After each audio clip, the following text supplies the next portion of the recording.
Sir ಇನ್ನೂ ಒಬ್ಬಡಿನ ಕಳಿಸ್ಬೇಕು madam, ಸದ್ಯಕ್ಕೆ ಯಾವುದೋ ನಮಗೆ ಹೇಳಿಲ್ಲ.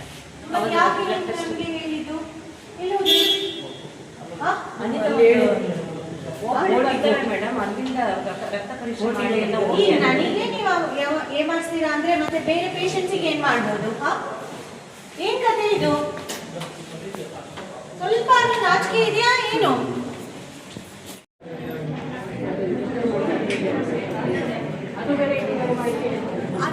ಅದು ಡಿಸ್ಚಾರ್ಜ್ ಮಾಡಿ ಇನ್ನೂ ಬೇರೆ ಪರೀಕ್ಷೆಗೆ ಮಾತ್ರ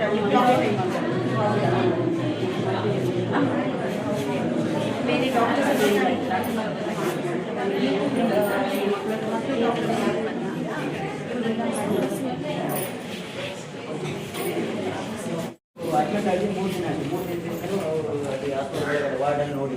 ಯಾರು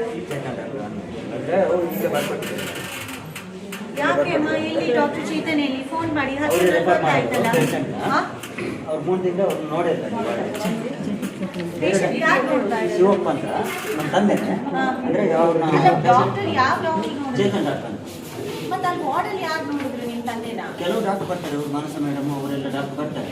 ಅವ್ರು ಬಂದು ಅವ್ರ ಹತ್ರ ಕೇಳಿದಾಗ ಇಲ್ಲ ಅವ್ರು ಚೇತನ್ ಡಾಕ್ಟರ್ ಬರ್ತಾರೆ, ಅವರೇ ನಿಮ್ಮ ಪೇಷಂಟ್ ರೆಫರ್ ಮಾಡೋದು, ಅವ್ರು ಇವತ್ತು ಬಂದಿಲ್ಲ ಅಂತ ಹೇಳ್ತಾರೆ. 3 ದಿನದಿಂದ ಅವ್ರು ಬಂದೇ ಇಲ್ಲ. ಯಾರಿದ್ದಾರೆ?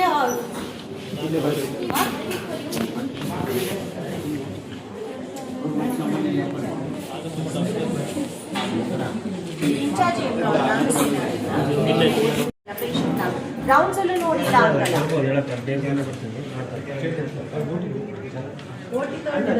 ಡಾಕ್ಟರ್ ಅವ್ರ ತಂದೆ 3 ದಿನ ಡಾಕ್ಟರ್ ಚೇತನ್ ಬೇರೆ ಎಲ್ಲ ಡಾಕ್ಟರ್ಸ್ ರೌಂಡ್ಸ್ ಮಾಡೋ ಡಾಕ್ಟರ್ ನೋಡಿದ್ದಾರೆ, ಡಾಕ್ಟರ್ ಚೇತನ್ನೇ ನೋಡಿಲ್ಲ. ಬೇರೆ ಎಲ್ಲ ಡಾಕ್ಟರ್ಸ್ ಬಂದಿದ್ದಾರಂತೆ. ಅದಕ್ಕೆ ಸಾಧ್ಯ ಅಲ್ಲ, ಇವತ್ತಿದ್ದಾರೆ 3 days ಇಂದ ಅವ್ರು ಅಡ್ಮಿಟ್ ಆಗಿರೋದು.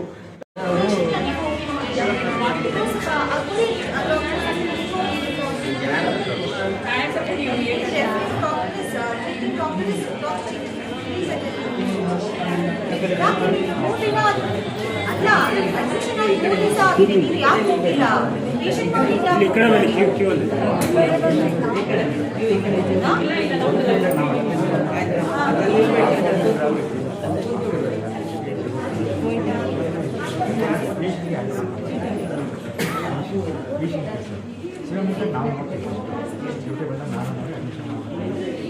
ಫಸ್ಟ್ ಇವರೇ ನೋಡಿದ್ದೀರಾ? 6 ಗಂಟೆಗೆ ಕರ್ಕೊಂಡಲ್ಲಿ 7 ಗಂಟೆಗೆ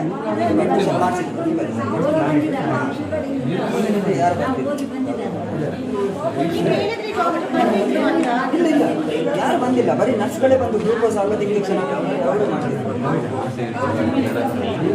ಬೇರೆ ರೆಫರ್ ಮಾಡಿ ಡಾಕ್ಟರ್ ಯಾರು ಬಂದಿಲ್ಲ, ಬೇರೆ ಡಾಕ್ಟರ್ ಬರ್ತಾರೆ, ಮಾನಸ ಮೇಡಮ್ ಇನ್ನೊಬ್ಬರು ಬಂದಿದ್ರು. ಅವರೆಲ್ಲ ಬಂದು ಹತ್ರ ಬರ್ತಾರೆ, ಇದು ನಿನ್ನೆ ಕೇಳಿದ್ದಕ್ಕೆ ಇಲ್ಲ ನಿಮ್ಮನ್ನ ರೆಫರ್ ಮಾಡಿದ್ದು ಚೇತನ್ ಡಾಕ್ಟರ್ ಅವರೇ ಬಂದು ಮೆಡಿಸಿನ್ ಬರ್ತಾರೆ ಅಂತ ಹೇಳಿ. ಬಟ್ ಡಾಕ್ಟರ್ ಮಾನಸ ಯಾಕೆ ಮೆಡಿಸಿನ್ಸ್ ಬರ್ಕೊಡ್ತೀರಾ ಅಂತ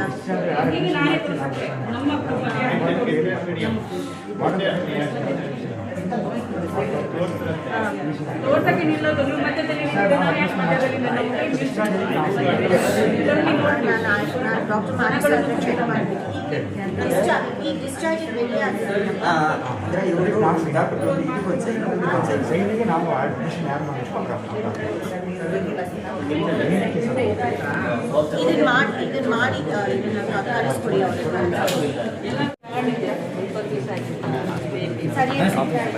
ಮೇಡಮ್ ಬನ್ನಿ ಮೇಡಮ್ ಮನೆ ಹತ್ರನೇ ಬನ್ನಿ, ಇದು ಬರ್ತಾರಲ್ಲ ಇಲ್ಲಿ ಹೇಳಿ ಮೇಡಮ್ ಮನೆ ಇದೆಯಲ್ಲ ಅಲ್ಲ. ಈಗ ಯಾರಿದ್ರೆ ತೋರಿಸಿದ್ರಾ?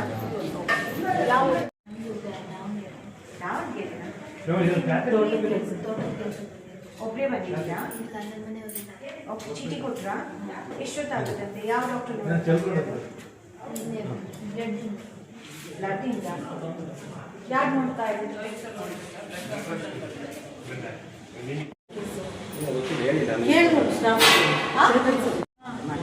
ಮತ್ತೆ ಯಾವುದು 7 ಏನೋ ಇದಾಗಿತ್ತು ಅಂತ ಹೇಳಿದ್ರು. ಕೇಸ್ ಪೋಸ್ಟ್ ಇವತ್ತು ಸರ್ ಇನ್ನೂ ಒಬ್ಬಡಿನ ಕಳಿಸ್ಬೇಕು ಮೇಡಮ್, ಸದ್ಯಕ್ಕೆ ಯಾವ್ದು ನಮಗೆ ಹೇಳಿಲ್ಲ. ಮತ್ತೆ ಯಾಕೆ ನಮ್ಗೆ ಹೇಳಿದ್ದು? ಎಲ್ಲಿ ಹೋದ್ರಿ? ಮೇಡಮ್ ಅಲ್ಲಿಂದ ರಕ್ತ ಪರೀಕ್ಷೆ ಮಾಡಿ ಎಲ್ಲ ಈ ನನಗೆ ನೀವು ಏನ್ ಮಾಡಿಸ್ತೀರಾ ಅಂದ್ರೆ ಮತ್ತೆ ಬೇರೆ ಪೇಷಂಟ್ಸಿಗೆ ಏನ್ ಮಾಡ್ಬೋದು? ಏನ್ ಕತೆ ಇದು? ಸ್ವಲ್ಪ ನಾಚಿಕೆ ಇದೆಯಾ ಏನು? ಅದು ನನಗೆ ಎಲಿಸಾ ಟೆಸ್ಟ್ ಅದು ಇಲ್ಲಿ ಇಲ್ಲ, ಕಾರ್ಡ್ ಮಾಡ್ತಾರೆ. ಇವ್ರು 3 ತಿಂಗಳಿಗೆ ಒಂದ್ಸತಿ ಅಂತ ಹೇಳ್ತಾ ಇದಾರಲ್ಲ ಎಲಿಸಾ ಟೆಸ್ಟ್, ಅದು ಇಲ್ಲಿ ಇಲ್ಲ ಅಂತ. ಅದು ಒಂದಿಲ್ಲ ಎಲಿಸಾ ಟೆಸ್ಟ್, ಬೇರೆ ಎಲ್ಲ ಟೆಸ್ಟ್ ಇಲ್ಲೇ ಇದೆ. ಒಂದು ಎಲಿಸಾ ಟೆಸ್ಟ್ ಅಂತ, ಅದು 3 ತಿಂಗಳಿಗೆ ಒಂದ್ಸತಿ, ಅದು ಹೊರಗಡೆನೆ ಮಾಡಿಸ್ಬೇಕು. ಬೇರೆ ಎಲ್ಲ ಇಲ್ಲೇ ಇದೆ ಟೆಸ್ಟ್. ಅಂದರೆ ಕೆಲವು ಟೈಮ್ ಏನಾದರೂ ಪ್ರಾಬ್ಲಮ್ ಇದೆ, 1 or 2 days ವೆಯ್ಟ್ ಮಾಡ್ತಾರೆ. ಅಂದರೆ ಅವ್ರು ನಿಮ್ಮ ಹತ್ರ ಪ್ರತಿ ಟೈಮ್ ಡಯಾಲಿಸಿಸ್ ಬಂದಾಗ ಟೆಸ್ಟ್ ಮಾಡಿಸ್ಕೊಂಡು ಬರ್ತೀವಿ. ಮಂತ್ಲಿ ಒನ್ಸು ಈಗ ನೀವು ಟೆಸ್ಟ್, ಅದರಿಂದ ಎಲಿಸಾ ಟೆಸ್ಟ್ ಬಂದರೆ 3 ಮಂತ್ಸಿಗೆ ಒನ್ಸು. ಈಗ ನೀವೇನು ಟೆಸ್ಟ್ ಮಾಡಿಸ್ತಾ ಇದ್ದೀರಾ? ಇಲ್ಲೇ ತಾನೇ.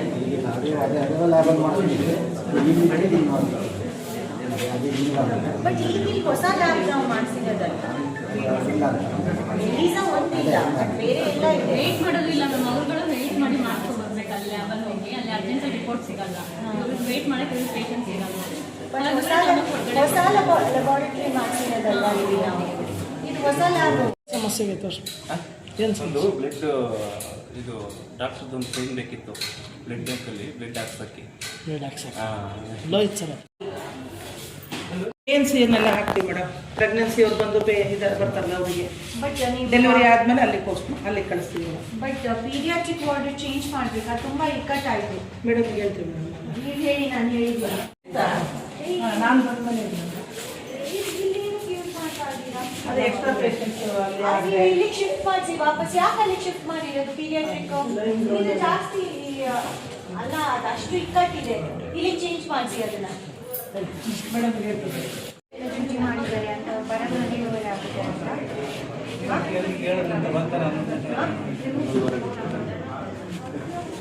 ಅವ್ರು ರಾತ್ರಿ ಎಲ್ಲ ಡ್ಯೂಟಿ ಮಾಡಿದಾರಪ್ಪ. ಬೇರೆ ಡಾಕ್ಟರ್ಸ್ನ ನೋಡಿ, ಅವ್ರು ರಾತ್ರಿ ಎಲ್ಲ ಡ್ಯೂಟಿ ಮಾಡಿ 12:30 ಬರಬೇಕಾಗಿರೋದು. ನಮ್ಗೊಂದು ಸೈನ್ ಬೇರೆ ಡಾಕ್ಟರ್ ಹತ್ರ ಹೋದ್ರೆ ಬೇರೆ ಡಾಕ್ಟರ್ಸ್ ಇಲ್ಲ, ಅದಕ್ಕೋಸ್ಕರ ವೇಟ್ ಮಾಡಿದ್ರು. ಎಲ್ಲ ಡಾಕ್ಟರ್ಸು ಇದ್ದಾರಲ್ಲ ಇಲ್ಲಿ. ಅಂದರೆ ಅಲ್ಲಿ 15ನೇ ವಾರ್ಡ್ ಹೋಗಿದ್ದಾರೆ, ಅಲ್ಲೂ ಡಾಕ್ಟರ್ ಹೋಗಿದ್ದಾರೆ, ಮತ್ತೆ ಅಲ್ಲೊಬ್ರು ಹತ್ರ ಹೋಗಿದ್ದಾರೆ. ಡಾಕ್ಟರ್ಸ್ ಒಂದು ಇಂಜೆಕ್ಷನ್ಗೋಸ್ಕರ ಕಾಯ್ತಿದ್ದೀವಿ. ಯಾರಿದ್ದೀರಾ ಅಮ್ಮ? ಏನು ಕಾಯ್ತಿರೋದು? ಒಂದು ಇಂಜೆಕ್ಷನ್ ಅದಕ್ಕೆ ಸೈನ್ ಬೇಕು. ಅದು ಮೇಡಮ್ ಬರೀಬೇಕಲ್ಲ ಮೇಡಮ್, ಕೊಟ್ಟರೆ ಅವ್ರು ಹಾಕ್ತಾರೆ. ನೀವು ಹೇಳಿದ್ದೀಗ ಅವ್ರು 12:30 ಗಂಟೆ ಬರೋದಲ್ವಾ? ಅವ್ರು ರಾತ್ರಿ ಎಲ್ಲ ಡ್ಯೂಟಿ ಮಾಡಿ ಬೇರೆ ಡಾಕ್ಯುಮೆಂಟ್ ತೋರಿಸಿ ಇವರು ಹಾಕ್ತಾರೆ, ಯಾರು ಸೈನ್ ಹಾಕ್ಕೊಡ್ತಾರೆ. ಹಾಕಿಸ್ಕೊಂಡು ಅಲ್ಲಿ ಎಮರ್ಜೆನ್ಸಿಗೆ ಹೋಗಿ ಅಲ್ಲಿ ಹಾಕ್ಕೊಡ್ತಾರೆ. ಅಕ್ಷರ ಮಾಡಿರೋದು ಅವರಿಗೆ ನಿಂತಿದ್ದಾರೆ ಅಂತ ಸುಮ್ಮನೆ ಇಲ್ಲಿ ನಿಲ್ಲಿಸಿ ನೀವೇನು ತಮಾಷೆ ನೋಡ್ತಾ ಕೊಟ್ಟಿರ್ತೀರಾ? ಎಂತ ಕತೆ? ಪೇಷಂಟ್ಸ್ ಹತ್ರ ಕೇಳಕ್ಕಾಗೋದಿಲ್ಲ ಏನಕ್ಕೆ ಇರ್ತಿದ್ದೀರಾ ಅಂತ. ಈಗ ನಿಮಗೆ ಗೊತ್ತು ಡಾಕ್ಟರ್ ಮಾನಸ ಇಲ್ಲ 12:30ವರೆಗೂ ಅಂತ. ಆ ಟೈಮಲ್ಲಿ ಇಲ್ಲಿ ಪೇಷಂಟ್ಸ್ನ ಈ ತರ ಕಾಯಿಸೋ ಬದಲು ಬೇರೆ ಬೇರೆ ಕಡೆ ಎಲ್ಲೆಲ್ಲಿ ಡಾಕ್ಟರ್ಸ್ ಇದ್ದಾರೆ ಅಲ್ಲಿ ಕಳಿಸ್ಕೊಡ್ಬೇಕು ತಾನೆ. ಅಷ್ಟು ನಿಮ್ಗೆ ಯಾರಿಗೂ ಬುದ್ಧಿ ಇಲ್ವಾ? ಚಂದ್ರೇಶ್ ಚಂದ್ರೇಶ್ಗೆ ಹೇಳಿದ್ವಿ. ಚಂದ್ರೇಶ್ ನೀನು ಹೇಳ್ಬೇಕು ಕಣ ಇವ್ರಿಗೆಲ್ಲ. ಅಲ್ಲ, 1 ನಿಮಿಷ. ನೀವು ಅವ್ರಿಗಿಂತ ಹೇಳ್ತಾ ಇದ್ದೀರಾ? ನೀವು ನರ್ಸ್ ಆಗಿ ನಿಮಗೆ ಜಾಸ್ತಿ ಮಾಹಿತಿ ಇರುತ್ತೆ. ಅವ್ರು ಸೆಕ್ಯೂರಿಟಿ ಅವರು, ನಿಮಗೆ ಗೊತ್ತಾಗೋದಿಲ್ವಾ? ಮೇಡಮ್ ನಾನು ಸೂಪರ್ಟೆಂಟ್ ಮೇಡಮ್, ನಂಗೆ ಇಡೀ ಹಾಸ್ಪಿಟಲ್ ನೋಡ್ತಾ ಇರ್ಬೇಕಮ್ಮ. ಜಾಸ್ತಿ ಈಗ ಔಟ್ ಪೇಷಂಟ್ಸ್ ಇದ್ದಾಗ ನೀವು ಇಲ್ಲಿ ಇರ್ಬೇಕು. ಬೆಳಿಗ್ಗೆ ನಿಂತಾನೆ ಬೆಳಿಗ್ಗೆ 4 ಗಂಟೆಯಿಂದ 9 ಗಂಟೆಯಿಂದ 4 ಗಂಟೆವರೆಗೂ ನೋಡ್ತಾ ಇರುವ ಟೈಮಲ್ಲಿ ನೀವು ಇಲ್ಲಿ ಪೇಷಂಟ್ಸ್ ಅಟೆಂಡ್ ಮಾಡಬೇಕು, ಬೇರೆದಲ್ಲ. ಎಲ್ಲ ಪೇಷಂಟ್ಸ್ ಅಟೆಂಡ್ ಮಾಡಿ ಬೇರೆ ಕಡೆ ಡಾಕ್ಟರ್ಸ್ ಹತ್ರ ಕಳಿಸಿ. ಈಗ 7:30 ಬರ್ತಾರೆ ರಾತ್ರಿ ಎಲ್ಲ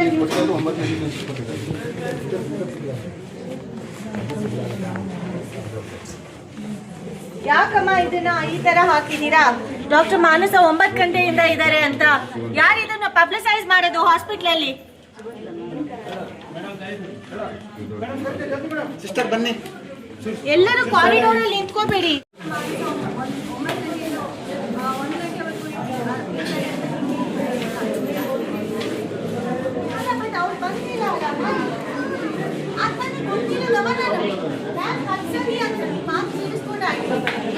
ಡಾಕ್ಟರ್ ಬರ್ತಾರೆ ರಾತ್ರಿ ಎಲ್ಲ ಡ್ಯೂಟಿ ಮಾಡ್ಕೊಂಡು ಆದರೆ ನೀವು ಕರೆಕ್ಟಾಗಿ ಹಾಕಬೇಕು. ಹೇಗೆ ನೀವು ಇಲ್ಲಿ ಬಂದ್ಬಿಟ್ಟು ಪೇಷಂಟ್ಸ್ನ ಕಾಯಿಸ್ಲಿಕ್ಕೆ ಸಾಧ್ಯ? ಅಲ್ಲಿ ಡಾಕ್ಟರ್ ಮಾನಸ ಅವರು ಇದ್ರ ಮುಂದೆ ಕ್ಯಾಬಿನ್ ಮುಂದೆ ಬಂದು ನೋಡಿ ಎಷ್ಟೆಲ್ಲ ಪೇಷಂಟ್ಸ್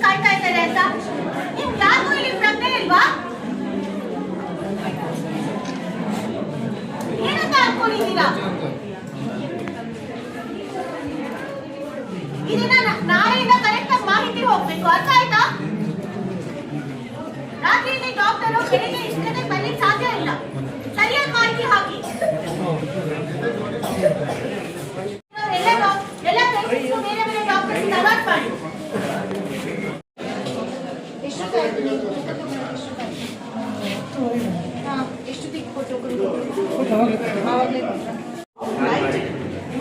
ಅವ್ರು ನೈಟ್ ಡ್ಯೂಟಿ ಮಾಡಿದ್ದು ಸತ್ಯ ಒಪ್ಕೊಂತೀನಿ. ಅದೇ ಬಟ್ ಅಟ್ಲೀಸ್ಟ್ ಇಲ್ಲ 12 ಗಂಟೆಯಿಂದ ಬರ್ತಾರೆ ಅಂತ ಮಾಹಿತಿ ಹಾಕಬೇಕು. ಈಗ ನೀವು 9 ಗಂಟೆಗೆ ಅಂತ ಹಾಕಿದ್ರೆ ಅಟ್ಲೀಸ್ಟ್ ಸ್ವಲ್ಪ ಜನ ಅಟ್ಲೀಸ್ಟ್ ಅದ್ರ ಆಧಾರದ ಮೇಲೆ ಬಂದಿದ್ದಾರೆ. ಈಗ ಇವ್ರು ಆರ್ಥೋಗೆ ಕೋರ್ಟ್ ಡ್ಯೂಟಿ ಇದೆ. ಈ ಕೋರ್ಟ್ ಡ್ಯೂಟಿ ಇದ್ದಾಗ ಹೇಗೆ ಪೇಷಂಟ್ಸ್ನ ನೋಡ್ಲಿಕ್ಕೆ ಸಾಧ್ಯ? ಅದು ಮಾಹಿತಿ ಹಾಕಬೇಕು ತಾನೆ. ಇನ್ಫಾರ್ಮೇಶನ್ ಅದನ್ನು ತೋರ್ಸಾಯ್ತು. ನಾನು ಮಾತಾಡ್ತಾ ಇದ್ದೀನಲ್ಲ. ಈಗ ಆರ್ಥೋನು ಸೇಫ್.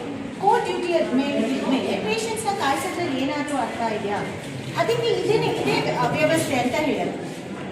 ಮಾಹಿತಿ ಅಟ್ಲೀಸ್ಟ್ ಸರಿಯಾಗಿ ಕೊಡಿ. ಆಮೇಲೆ ಈ ನರ್ಸ್ಗಳು ಸೂಪರಿಂಟೆಂಡೆಂಟ್ ನರ್ಸ್ ಇದ್ದಾರೆ, ಅವ್ರು ಯಾಕೆ ಇಲ್ಲಿ ರೌಂಡ್ಸ್ ಹಾಕ್ಲಿಕ್ಕೆ ಸಾಧ್ಯ ಇಲ್ಲ?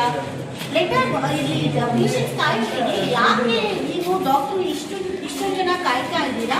ಡಾಕ್ಟರ್ ಇದರ ನೀವು ಬೇರೆಯವ್ರ ಕಡೆ ಡೈರೆಕ್ಷನ್ ರಿಲೀಸ್ ಮಾಡಬೇಕು ತಾನೆ, ಬೇರೆ ಡಾಕ್ಟರ್ಸ್ ಕಡೆ ಡೈರೆಕ್ಟ್ ಮಾಡಬೇಕು ತಾನೆ. ಅದ್ರ ಬದಲು ಸುಮ್ಮನೆ ಖಾಲಿ ಕ್ಯಾಬಿನ್ ಮುಂದೆ ಪೇಷಂಟ್ಸ್ನ ಕಾಯಿಸೋದ್ರಲ್ಲಿ ಏನಾದರೂ ಅರ್ಥ ಇದೆಯಾ? ಹಾಂ, ಪ್ಲೀಸ್ ಅದನ್ನ ಮಿನಿಮಮ್ ಬೇಸಿಕ್ ಅಷ್ಟಾದರೂ ಇಂಪ್ಲಿಮೆಂಟ್ ಮಾಡಿ. ಆಯ್ತಾ? ಎಲ್ಲ ಪೇಷಂಟ್ಸು ಊಟದ ಬಗ್ಗೆ ಕಂಪ್ಲೇಂಟ್ ಮಾಡ್ತಾರೆ, ಬಂದು ಊಟ ಮಾಡ್ತಾರೆ.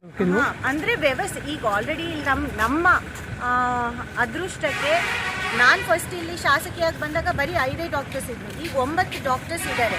ಅದನ್ನು ರೊಟೇಷನ್ ವೈಸು ಏನು ಸರಿಯಾಗಿ ಏನು ಸಾರ್ವಜನಿಕರಿಗೆ ಮಾಹಿತಿ ಕೊಟ್ಬಿಟ್ಟು ಅದನ್ನು ಸಿಸ್ಟಮ್ನು ಕ್ರಿಯೇಟ್ ಮಾಡಿದ್ದೀವಿ. ಈಗ ಮೊದಲು ಇನ್ಫಾರ್ಮೇಷನು ಇರ್ತಾ ಇರಲಿಲ್ಲ, ಆದರೆ ಆ ಇನ್ಫಾರ್ಮೇಷನ್ ಪ್ರಕಾರ ತಕ್ಕನಾಗಿ ಡಾಕ್ಟರ್ಸ್ ಇಲ್ಲ. ಈಗ 9 ಗಂಟೆಯಿಂದ 12 ಗಂಟೆ ಅಥವಾ 1 ಗಂಟೆವರೆಗೂ ಡಾಕ್ಟರ್ ಇದ್ದಾರೆ ಅಂತ ಹೇಳಿದಾಗ ಇಲ್ಲಿ ನಾನು ಬಂದಾಗ 10:30ಗೆ ಡಾಕ್ಟರ್ ಇರಲಿಲ್ಲ. ಸೊ ತುಂಬ ಜನ ವೇಟ್ ಮಾಡ್ತಾ ಇದ್ದಾರೆ. ಮೊದಲು ಟೋಕನ್ ಸಿಸ್ಟಮ್ ಇರಲಿಲ್ಲ. ಟೋಕನ್ ಸಿಸ್ಟಮ್ನು ನಾವು ಬೇಕಂತಲೇ ಮಾಡಿದ್ದು, ಯಾಕಂದರೆ ಅಟ್ಲೀಸ್ಟ್ 1 by 1 ಪೇಷಂಟ್ಸ್ನ ಅಟೆಂಡ್ ಮಾಡಲಿ ಅಂತ. ಈಗ ಸ್ವಲ್ಪ ಜನ ಹೇಳ್ತಾ ಇದ್ದಾರೆ ಟೋಕನ್ ಒಂದೊಂದ್ಸತಿ ಕೊಡ್ಲಿಕ್ಕೆ ಲೇಟ್ ಆಗ್ತಾ ಇದೆ ಅಂತ. ತುಂಬ ಜನ ಅದನ್ನು ಅಪ್ರಿಷಿಯೇಟು ಮಾಡ್ತಾ ಇದ್ದಾರೆ, ಇಲ್ಲ ನಾವು ಬಂದ ತಕ್ಷಣ ಟೋಕನ್ ಸಿಕ್ತು ಅಂತ. ಸೊ ಒಂದೊಂದು ರೀತಿ ಇದು ನಡೀತಾ ಇದೆ. ಅದಕ್ಕೆ ಇನ್ನೊಂದು ಸ್ವಲ್ಪ ಅದು ಬಿಗಿ ಆಗಲಿ ವ್ಯವಸ್ಥೆ ಅಂತ. ಮತ್ತು ಊಟದ ಬಗ್ಗೆ ಸ್ವಲ್ಪ ಕಂಪ್ಲೇಂಟ್ಸ್ ಇತ್ತು, ಅದನ್ನು ನಾನು ಬಂದು ಊಟ ಮಾಡ್ತೀನಿ. ನಾನು ಯಾವತ್ತಾದರೂ ಒಂದು ಇದೇ ರೀತಿ ನಾನು ಸರ್ಪ್ರೈಸ್ ಆಗಿ ಬಂದು ಊಟ ಮಾಡ್ತೀನಿ, ಯಾಕಂದರೆ ಮುಂಚೆ ಮಾಹಿತಿ ಕೊಟ್ಟರೆ ಸರಿ ಹೋಗೋದಿಲ್ಲ. ಸೊ ಈಗ ಸ್ವಲ್ಪ ಡಾಕ್ಟರ್ಸಿಗೂ ವಾರ್ನ್ ಮಾಡಿದ್ದೀನಿ ಮತ್ತು ನರ್ಸಸ್ಗೂ ವಾರ್ನ್ ಮಾಡಿದ್ದೀನಿ. ಇನ್ನೂ ಸ್ವಲ್ಪ ಎಚ್ಚೆತ್ಕೋಬೇಕು ಅವರು. ಇಷ್ಟು ವ್ಯವಸ್ಥೆ ನಾವು ಮಾಡಿದ್ದೀವಿ. ಹೊಸದಾಗಿ ಇದು ಲ್ಯಾಬು ಎಲ್ಲ ಎಕ್ವಿಪ್ಮೆಂಟ್ಸು ಹೊಸದಾಗಿ ಬಂದಿದೆ, ವ್ಯವಸ್ಥೆಯೂ ಹೊಸದಾಗಿದೆ. ICUನ ನಾನು ಮತ್ತೆ 2 ವರ್ಷದ ಹಿಂದೆ ಅದನ್ನು ಚಾಲನೆ ಮಾಡಿಕೊಟ್ಟಿದ್ದೀನಿ.